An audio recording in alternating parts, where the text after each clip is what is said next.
MPP ఉప ఎన్నికల్లో చోటు చేసుకున్న ఘటనలపై మాజీ సీఎం వైఎస్ఆర్సీపీ అధ్యక్షుడు వైఎస్ జగన్మోహన్ రెడ్డి తీవ్ర ఆగ్రహం వ్యక్తం చేశారు. రాష్ట్రంలో ప్రజాస్వామ్యాన్ని దారుణంగా ఖూనీ చేశారని, ఎన్నికలను బల ప్రదర్శనకు వేదికగా మార్చారని మండిపడ్డారు. ఈ మేరకు ఆయన సామాజిక మాధ్యమం ఎక్స్ లో స్పందించారు. చిన్న ఎంపీపీ ఎన్నికల్లోనే ఇలాంటి అప్రజాస్వామిక ఘటనలు జరగడం కూటమి ప్రభుత్వ తీవ్ర దురహంకారాన్ని, ప్రమాదకర స్వభావాన్ని బయటపెడుతోందని జగన్ అన్నారు.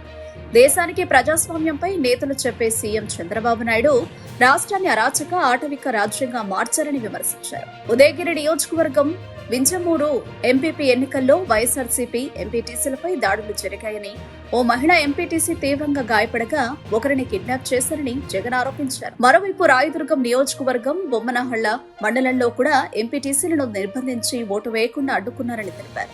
ఈ ఘటనలన్నింటిలో పోలీసులు అధికార పార్టీ తెలుగుదేశం పార్టీ చేతిలో కీలుబొమ్మలుగా మారారని, ఎన్నికల అధికారులు మౌన ప్రేక్షకుల్లా వ్యవహరించారని జగన్ ధ్వజమెత్తారు. ప్రజాస్వామ్యాన్ని కాపాడాల్సిన వ్యవస్థలే విఫలమవుతున్నాయని, అధికార దుర్వినియోగం ఎంత తీవ్రంగా ఉందో ఇవే నిదర్శనమని ఆయన వ్యాఖ్యానించారు.